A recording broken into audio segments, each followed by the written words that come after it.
5, 4, 3, 2, 1, 0, ignition, liftoff.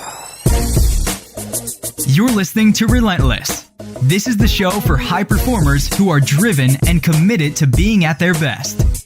Nick Peterson and Jonathan Montgomery, co-founders of Relentless Dietetics, are your hosts.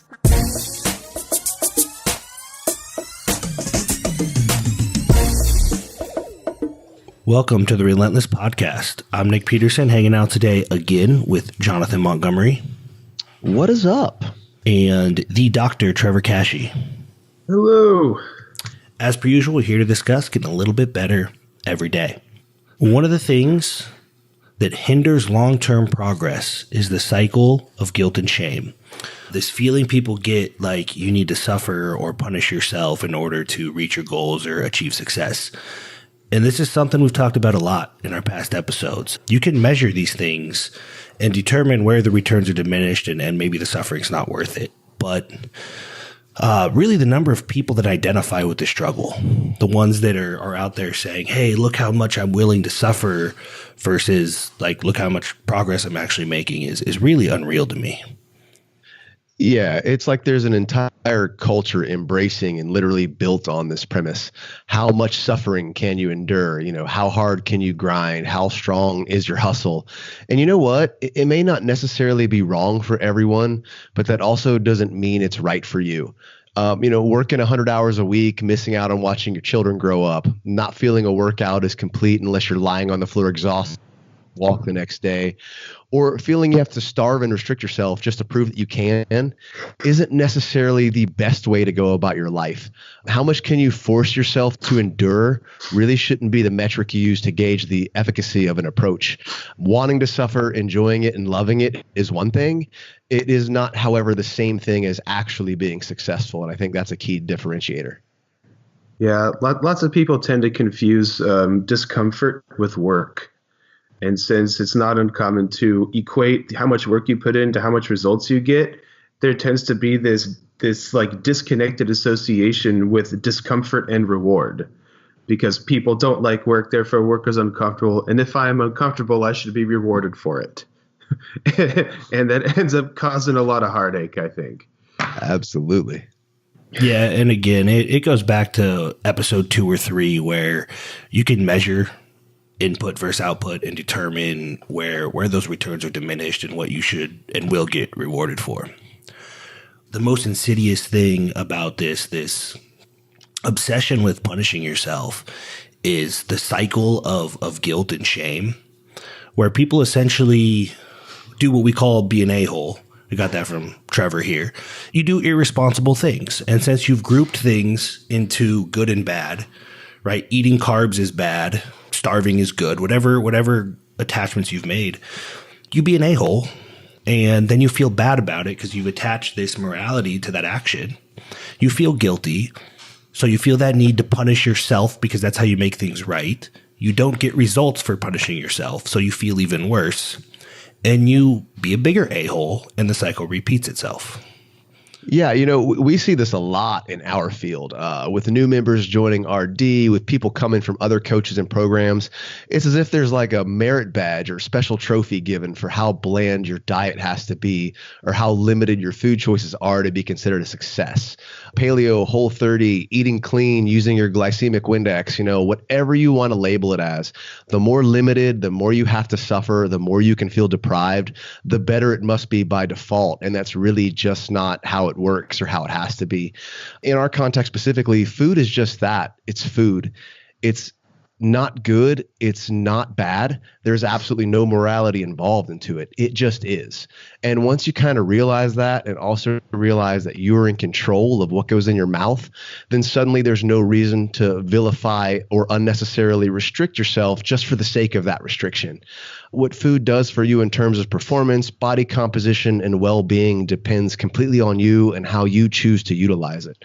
There are choices that may be more in line with your goals or choices more than likely to take you further away from them. But those choices are up to you and not up to food. It's like a lot of things. The dose determines the poisonous or the positive impact your intake has on you. And I think using those metrics and that guideline as a method or a means to gauge other pursuits is going to benefit you a lot more than just doing the vicious cycle of being an a-hole. The vicious a-hole cycle. This whole conversation reminds me of a campaign that we ran. It was probably about a year and a half ago, really with the intent of changing the dynamic of the way people see health and wellness and what's possible. Really focus on, unlike most people in this industry, we really focus on fun, family. We ran the McShredded campaign. So if you go to McShredded.com, I think it's still up, you're going to see people getting in great shape, having fun, sitting on each other's shoulders, eating ice cream cones, that kind of thing. Yeah, I think between, what was it? McShredded, ice cream cone abs, body by bagels. We kind of made it a point to kind of make fun of ourselves and have fun, but also let people know that food doesn't have to be feared and that you are indeed allowed to have fun. Enjoying your food, making progress at the same time. It really is not a bad life at all. And I'll pick that over suffering just about any day of the week. Yeah, we had a lot of fun with the McShredded campaign. I think it changed the way a lot of people see the whole suffering thing and eliminated a lot of that guilt and shame. How many times have I heard Trevor say, just eat the damn ice cream cone, you're fine. Go out with your family, eat the damn ice cream cone. One of my favorite quotes, Trevor, is when you said, we have no qualms with the humble hamburger. Tell me, because you had a huge hand in the McShredded campaign, tell me your thoughts on that and where that came from. A lot of this comes from, admittedly, there's a psychology background, or I guess what you guys are calling the a-hole cycle. Another nerd may call a restriction disinhibition, where essentially like you are doing something you don't want to do, right? And you can only do that for so long before you rebound and really just do what you thought you wanted to do way out of proportion to what you would have done it normally as. You don't go ahead and have any ice cream for a year, and then you find the dessert cart rolls by, and then you flip out and clear the whole cart.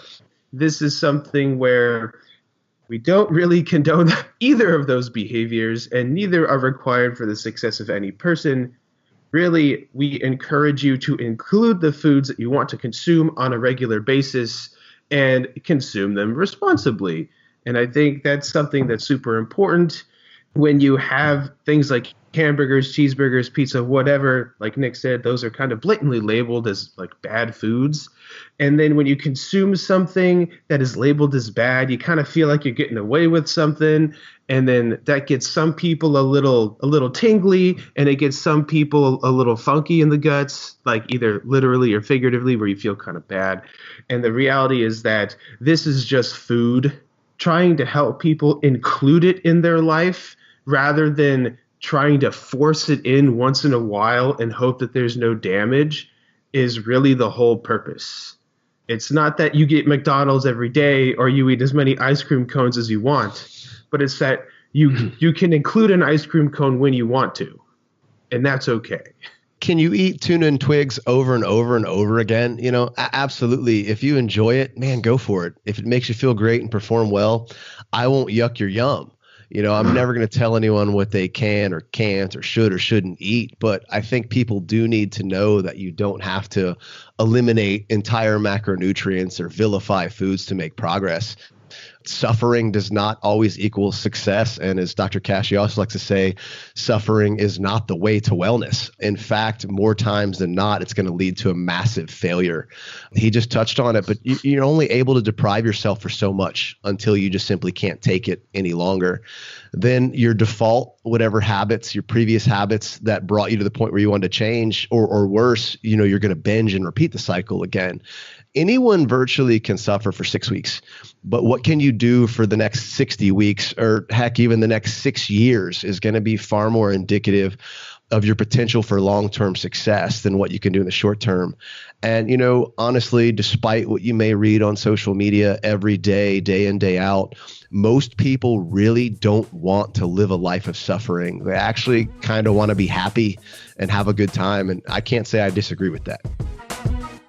If you're ready to get the body you desire without depriving yourself of the foods you enjoy, download your free diet playbook now at www.relentlesspodcast.com.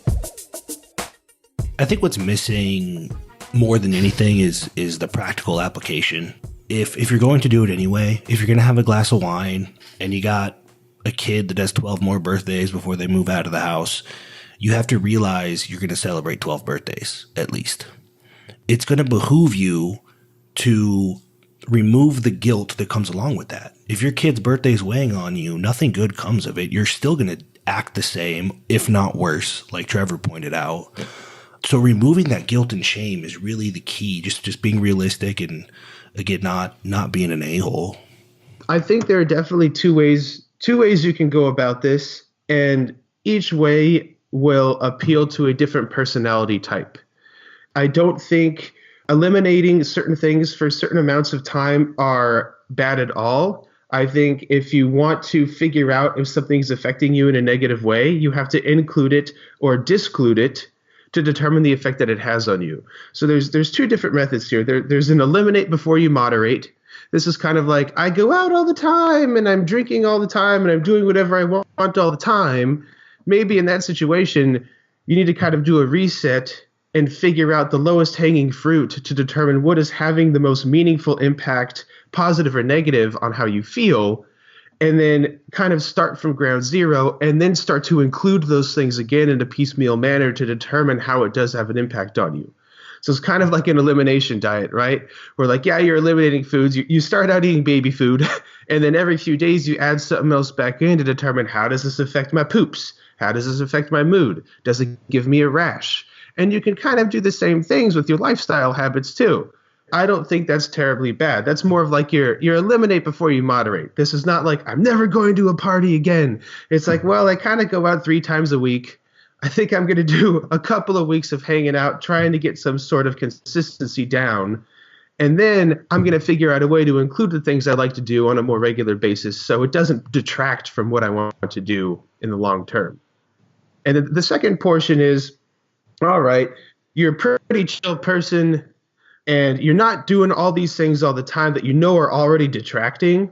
So if the volume is not so high, you can kind of learn as you go and include the things that you're doing into your lifestyle right now.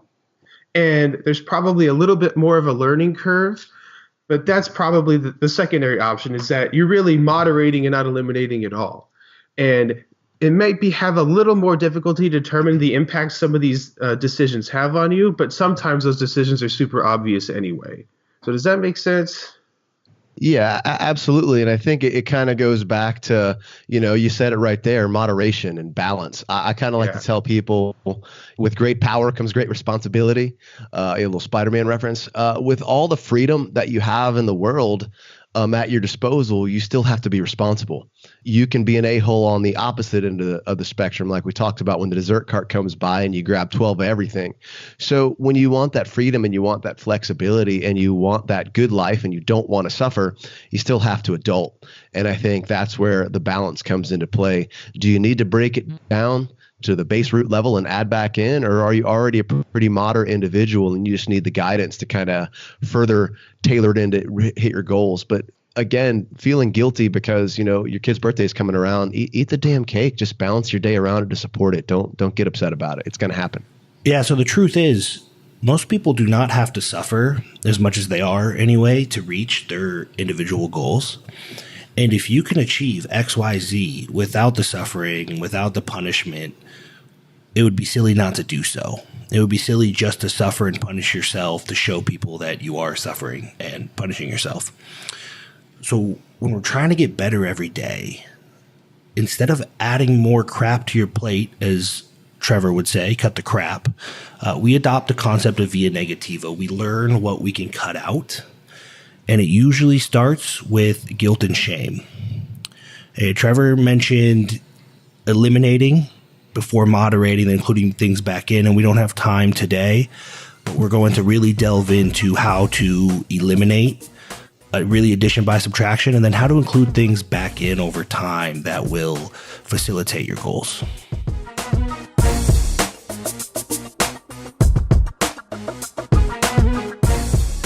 You've been listening to the Relentless Podcast.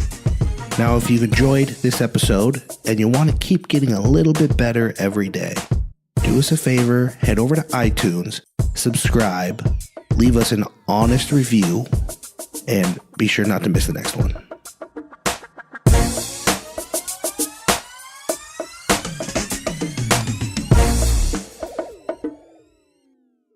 This is thepodcastfactory.com.